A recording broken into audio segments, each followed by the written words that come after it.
யெகோவா ஈரே பிரேத்தின் வழியாக தேவநாமம் மகிமைப்படுவதாக. உங்களையும் வெல்கம் பண்றேன்.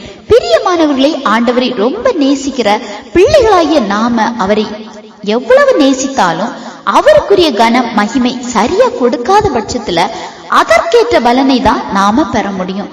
நாம எவ்வளவு அன்பு கூறுகிறோமோ அவ்வளவு அவருக்கான முக்கியத்துவத்தை கொடுக்கிறோம். அதிக முக்கியத்துவம் கொடுக்கிற நபர்கள் அதிக பலனை பெறுகிறார்கள். லூக்கா 10வது அதிகாரத்துல பார்க்கும்போது இங்க 2 சகோதரிகளை பார்க்கிறோம், மார்த்தாள், மரியாள். ஒருத்தங்க பற்பல வேலை செய்வதுல கவலைப்படுறாங்க. ஆனால் மரியாள் ஆண்டவர் பாதத்துல அமர்ந்து அவர் வசனத்தை கேட்கிறாங்க.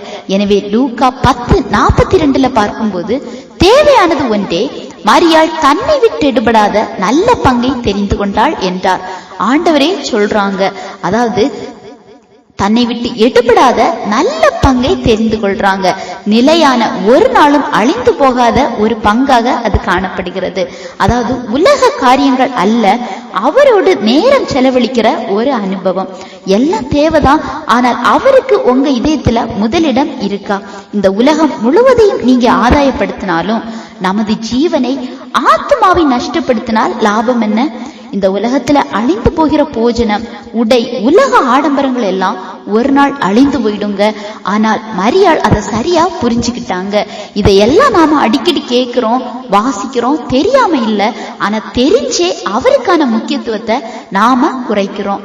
உண்மையான தேவ அன்பு அவருக்கான முதலிடத்தை தான் கண்டிப்பாக கொடுக்கும். இங்க மார்த்தாள் கூட 38வது வசனத்துல பார்க்கும்போது அவங்களுடைய வீட்டுல ஏற்றுக்கொள்றாங்க, வேலைகள்ல கவனம் செலுத்துறாங்க. இது மாதிரி நீங்களும் உங்க இதயத்துல ஏத்துக்கிட்டா மட்டும் போதாது, ஏத்துக்கிட்டு அந்த இதயத்துல அவருக்கான முதலிடத்தை, முக்கியத்துவத்தை நீங்க கொடுக்கணும். உங்க காரியங்கள்ல முதலிடம் கொடுத்தா மட்டும்தான் ஆண்டவர் உங்ககிட்ட வாசம் பண்ண முடியும். எனவே மரியாளை போல எடுபடாத நல்ல பங்கை தெரிந்து கொள்ளுங்க, அதுதான் நிலையான பங்கு. சரியா? இந்த செய்தி உங்களுக்கு பிரயோஜனமா இருந்திருக்கும் நம்புறேன். ஆண்டவர் தாமே உங்களை ஆசீர்வதிப்பாராக.